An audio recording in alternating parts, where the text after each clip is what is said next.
Good afternoon, Christian. My name is Craig Willis. I am a police officer for the Durham Regional Police Service. It is 12:15 in the afternoon, and we're already into January the 9th, Monday, January 9th, 2017. I spoke with you briefly yesterday afternoon, and I was advised as a result of you being a victim of an assault that had taken place on December the 28th. You advised that you had sought some medical treatment. Yes. I believe it was for a concussion, a yes. potential injury to a hand or something as well. Yes, so you're pointing to your right hand. My right hand, yes. We spoke briefly, made arrangements, and said that you'd be great to come in for today. We just met a few minutes ago, and I got some personal information off of you, and I had you sign off on a medical release document. Yes. Okay. If I can take you back to the Christmas holidays. What happened? Alright, so it was roughly around, I'm going to say 2:30 in the morning. Yeah. Myself and my older brother, Michael, we were in the garage having a smoke because we were out playing video games because my uncle was down from Regina. So we were playing video games, we went outside for a smoke into the garage, and then that's when we heard the truck door. So the garage door is closed, and we heard the truck door on the other side. The door is closed. So right away we knew that everybody was inside sleeping, my whole family, everybody who has access to the cars were sleeping inside. So we thought that was weird. So we went up, touched the button for the garage to open it, and quickly, my brother first, rolled underneath the garage, and then I followed him. And he witnessed that the guys actually jumped out of the truck. They were sitting in the truck and saw us, jumped out of the truck, and one proceeded to run north on Erickson, and then the other ran east on Erickson, because of the way Erickson Drive works, it's kind of a circle. Yep. So he ran east, so we decided to pursue him to try to arrest him for breaking into our car and stealing stuff. So we ran after him, and my brother was yelling at him to stop, to get him to stop so we can grab him and then call the police. So we ran up the street, and then he took a right to go to a gate to try to go to the to keep running and jump the fence. Or my brother was ahead of me, and he actually came into first contact with him. In between two houses. I don't remember the house numbers, and as I was running in, following my brother, I heard my brother yell, "He has a bat! He has a bat!" So between these two houses, it was very dark, and so my eyes were coming from the street, and in between the two houses, my eyes were just starting to adjust, and I actually heard him hitting other things and hitting my brother while my brother was yelling, "He has a bat, he has a bat." So right away, I thought my brother's endangered for his life. He's getting hit with a weapon right now. So I immediately ran in. I don't know where he got this I really don't know where he got this pole from, whether it was tucked in his pants or at the side of the house or wherever. So I ran in, and as I was running in, I got hit. That's when I first got hit at the side of the head with the pole. To the right side of your head, you're Yeah. pointing to? Okay. And then I actually kind of got dazed and fell, and then got back up, and right away that's when I feared for my life. And so I knowing that since he has a pole, I'm going to try to get close to him so he can't hit me with it, but he continued to repeatedly swing this thing. I got hit in my elbow, I got hit in my hand, and my leg. My brother was getting hit. My brother was actually trying to disarm him. We were both trying to disarm him, and he was violently hitting us with this pole in his fist, and then so it was a complete violent struggle. We were trying to tell him to stop, tried holding him down, and eventually my brother got the pole from him, grabbed it and threw it to the side, and then that's when he started throwing his fists. I got hit a couple times. I had a darker eye, and that's when I just, you know what, he's fighting, so I was using my fist to defend myself, to stop him from hurting us, and then he attempted to grab the pole again, and then that's when my brother was also trying to restrain him, and then eventually I was actually on the ground and rolling around with him, trying to get him to stop. He was hitting me, and I was just trying to hold him so he would just stop resisting and hitting us. Kept going. He pushed up off of me and then went at my brother, and then that's when my brother grabbed him and was holding him, and then eventually went to the ground with him, and then he put his knee on his back. Tried calling 911. At that point I was just dazed, tired, and I was just trying to catch my breath. My brother grabbed his phone to call 911, and that's when he's like, I'm calling 911, and then the guy that we were wrestling with, right away when he heard 911, he started rolling around and trying to get away, and my brother's trying to hold him. And then that's when my brother actually dropped his phone. It was dropped in between the two houses. And then he and then the guy started jogging away to get away.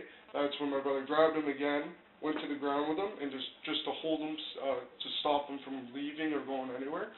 And then that's when I grabbed my phone, called 911, told the dispatcher exactly what happened, and then the ambulance came, and at that point, once he stopped resisting, that's when once he stopped hitting us, we stopped hitting him and we held him, and then that's when the police officers showed up and the paramedics. Okay. A lot of information. Appreciate it. Yeah. Just gonna go back to sure. break down some things from the beginning again. So your garage door is closed. Correct. Inside the garage, having a cigarette. You said roughly 2:30, 3 o'clock in the morning. Roughly, yes. Okay. Family's inside. What type of pickup truck was it? Ford F-150. Ford F-150. Facing the residence, like Correct. the front of the car facing the residence. Facing the residence. And you mentioned there was 2 people inside the Yes. vehicle. So Yes. are you saying front driver's seat, front And passenger? Yes. Who was to catch up to locate and to arrest? Who was followed? Was it the driver or was it the passenger? It was the gentleman. Now this is from because my brother was first underneath Okay. the door. So, and it makes sense because the guy in the driver's seat and the passenger ran north. Okay. Because it's just east, and then the driver, since it was facing the house, ran that way and then east, which was the one that we. Person.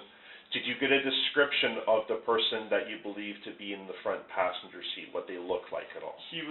I could tell you, he was a smaller guy. I'm going to give him 5'10", 5'9". Okay.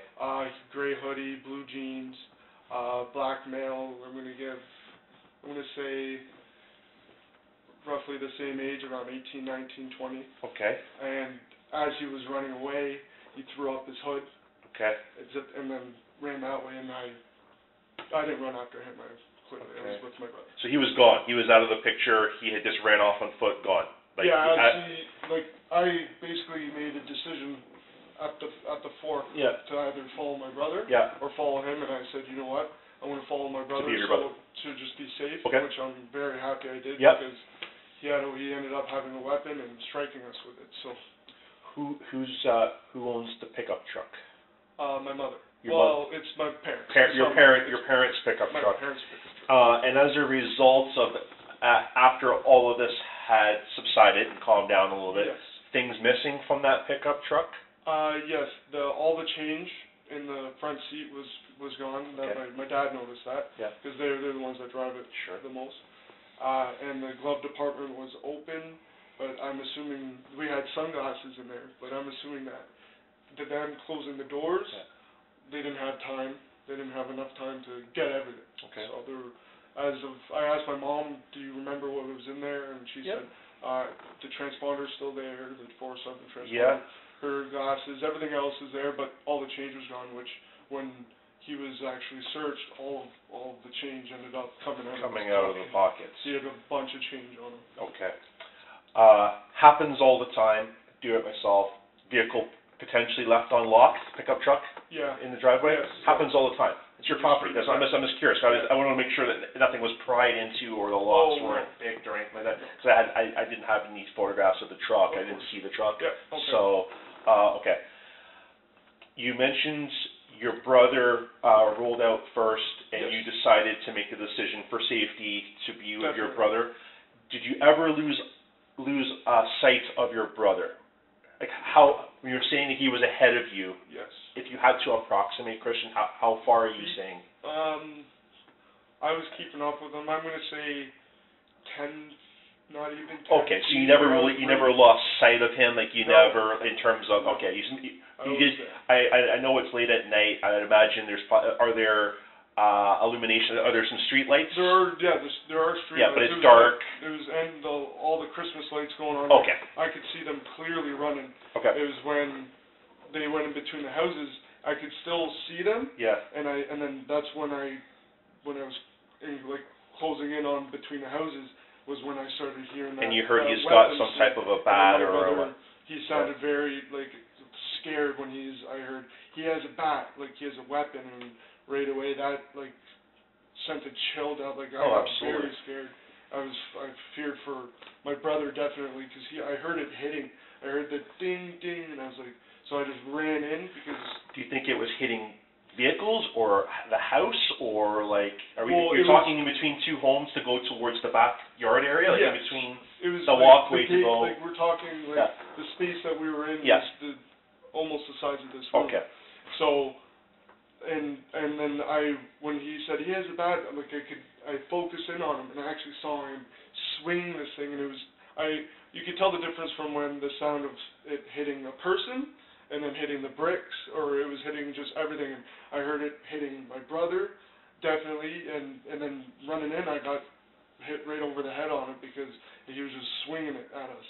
Did you lose consciousness at all? Or? I didn't lose consciousness, but it definitely did kind of daze me at the point. It was more of not a surprise. Yeah, maybe a surprise. I got hit, and then right then and there, safety. I feared for my life because I thought, you know what, if I get hit by that thing again in the head, who knows? I could have been on the ground, knocked out. And then who knows what would have happened with my brother one-on-one. So, because he wasn't stopping, he did not stop resisting the whole time. Did you see what it was, Christian? Was it a bar? Was it a pole? Was it a bat? It was like a hollow. It wasn't a bat. We figured once we. I'm talking afterwards. Yeah. Oh, okay. Yeah, it was about. I'm gonna give it maybe 3.5, 4 feet long. Yeah. And it was a hollow metal pole. Okay. And we hadn't seen it at your house. It isn't something that you keep in mom and dad's mom and dad don't have it in your pickup truck. No. This was something. I even working in a mechanical field. I had never even seen it. Okay. And there's no I don't know why it was beside the house or. Yeah. I didn't see him grab it, so he could have had it on him. He could have possibly had it on his person with him, or it's something that was grabbed over at possibly at the property. Yeah. Okay, and you mentioned, Christian, that as a result of that violent action, you were struck in the right side of your head? I was, struck on the right side of my head. And did you put your arms up in terms of defense? Is that why you're talking? So that was the first one, and through the whole violent struggle with him swinging that pole, I had always had my right arm up. And he actually hit my hand. My elbow was swollen. I had a huge bruise right here from him whacking.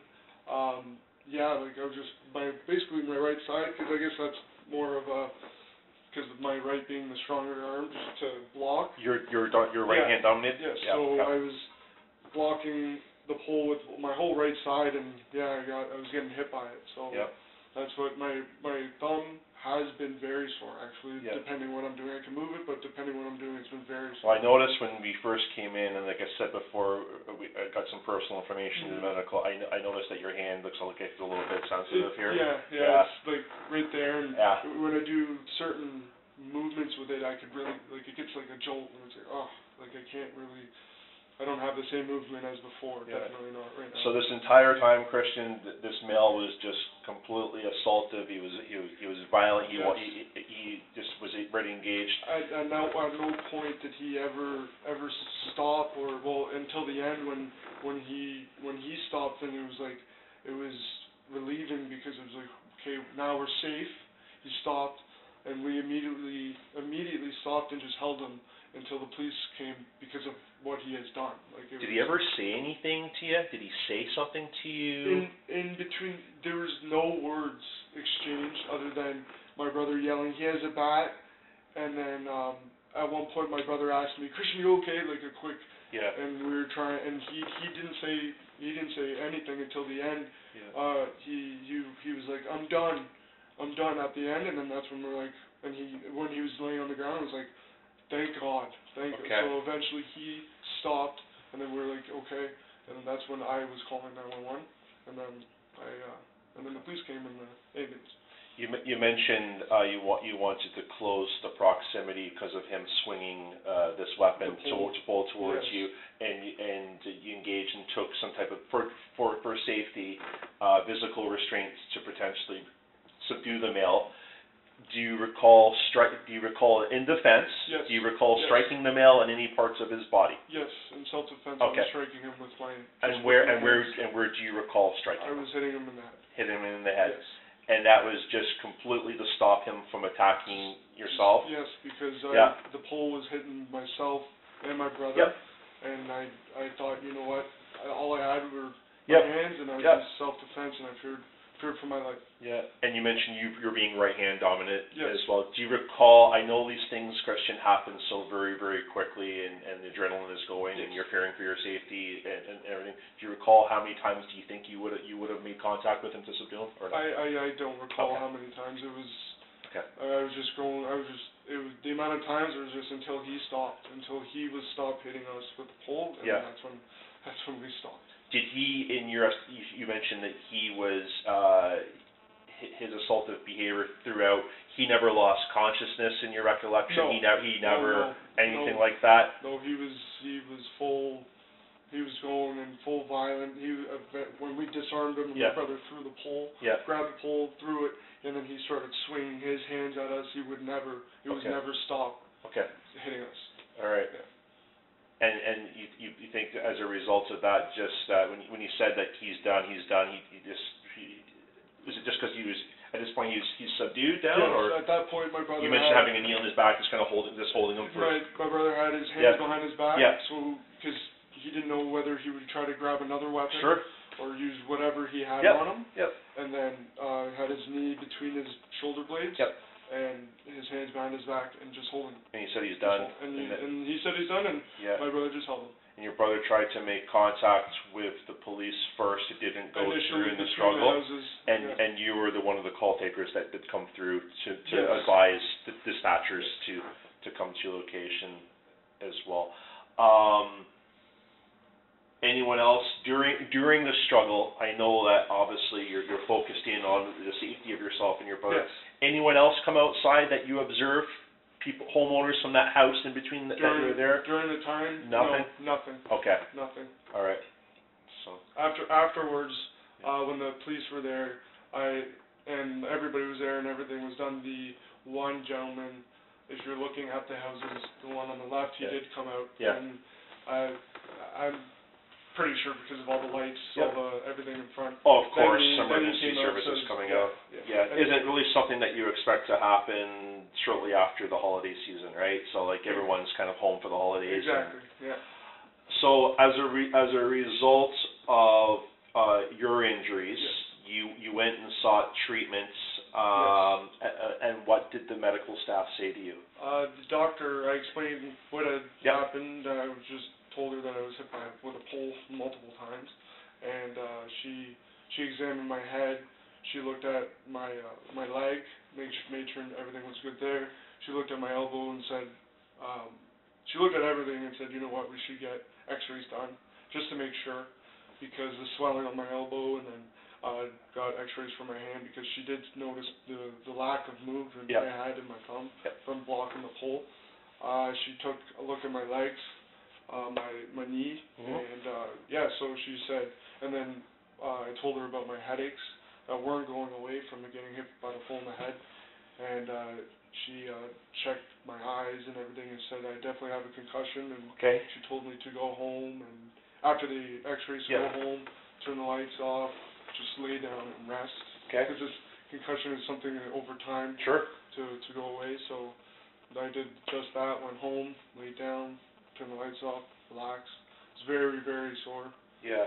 I think it was not like 2 weeks after, like I'm still Yeah, we're like what 12 days later. I'm currently still You're sore still from sore? that night from You trying to defend obtained that treatment and X-rays at the same location? Yes, right At on that medical clinic there? Well, not the clinic, but there is an X-ray clinic right beside it actually. So Okay. it was immediately after I walked in. Yeah. I gave them the piece of paper, the Yeah. recommendation from the Yeah. doctor, and got my X-rays done. Okay. Alright. And you still how's still headaches and everything like that still, or? On and off. Yeah. With the sunlight Yeah. being in like bright lights and stuff, the headache does come back, and she told me to take Tylenol for the headaches. Yep. And she also said if they do continue really bad, to go back and see her, and then maybe and just do a follow up. Yeah. So I'm actually thinking about doing that because currently they're with bright lights. Yeah, these lights aren't very favorable to anybody either. I apologize. So, that's right. is there anything, Christian, that I haven't asked of you that you think is relevant? Anything that now pops up in your memory after almost 2 weeks, 12 days later, that you think is relevant that I haven't asked you at all? Or? Nope. I think you've covered everything, and Yeah. I tried to give as much detail as possible. Yeah. So I think that's everything. Okay. Thank you very much for coming in. Yep. I really appreciate your time. And we'll finish it up here right now. I don't have my watch on me. It's 12:35. Awesome. Thanks very much.